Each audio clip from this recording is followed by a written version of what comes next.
Ladies and gentlemen, Ambassador Sallai Meridor of Israel.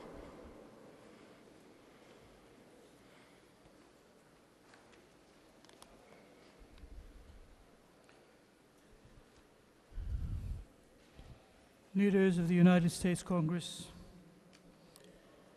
administration officials, President of Israel's Supreme Court, leaders of the United States Council on Holocaust Memorial, colleagues, friends, and above all, and beyond any protocol, dear Holocaust survivors. It gives me great honor as a representative of the Jewish state to join you in commemorating the 6 million Jews who perished in the Holocaust. The men, the women, the children, the babies,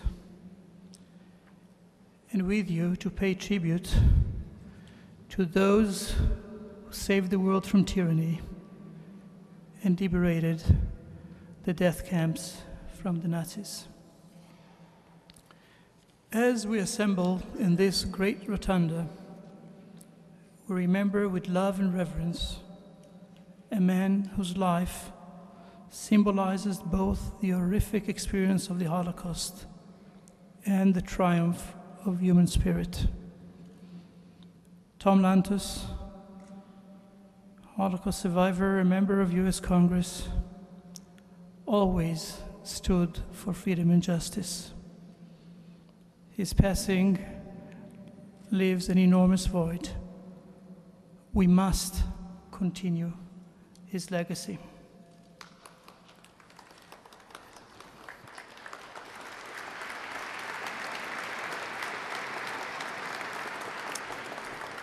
This year, we mark 70 years since Kristallnacht, the night when 91 Jews were murdered and more than 1,000 synagogues destroyed. However, Kristallnacht was not the first sign for the horrific events to follow.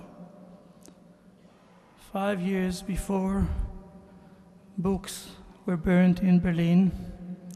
3 years before, the Nuremberg laws were passed. Months before, the world acquiesced with the Anschluss of Austria and entered into the infamous Munich Agreement. For at least 5 years, the writing was on the wall, and people chose not to read it.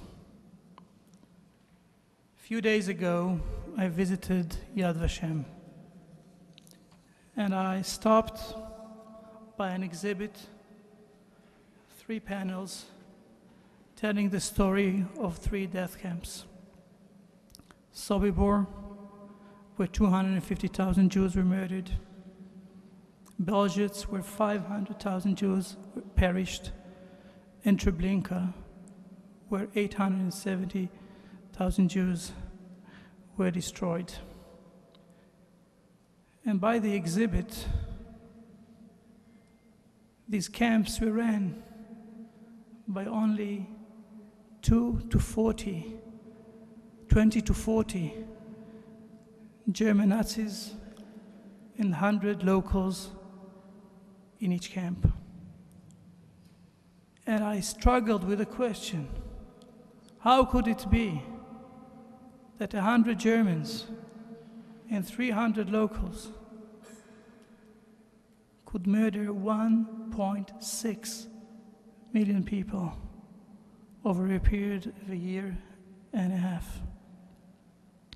And if there is a lesson here, is it not that when we are indifferent, a murderous dictatorship can commit mass murder, can oppress freedom, can endanger the future of the world?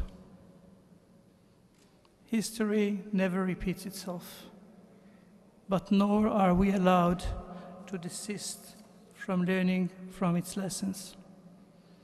And today, the world once again faces a dire threat emanating from an evil dictatorship that defies world order, that seeks regional hegemony, that undermines its neighbor, that is developing the means necessary for mass destruction, and at the same time demonizes the Jewish people and threatens to destroy its core.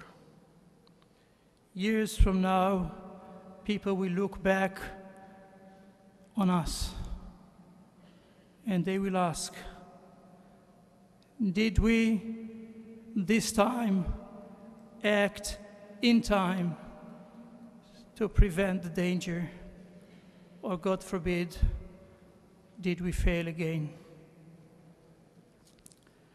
At this critical moment in history, Israel, as always, stands with the United States of America. The State of Israel arose from the ashes of the Holocaust, is maybe the utmost expression of the victory of light over darkness. At the core of our being, more than anything else, is the determination that never again will the Jewish people come under the shadow of destruction. As we proudly celebrate Israel's 60th anniversary, we deeply express our gratitude to the American people for the great steadfast friendship and staunch support. With our shared spirit of hope, with our determination to confront evil, with our passion for freedom, we will prevail.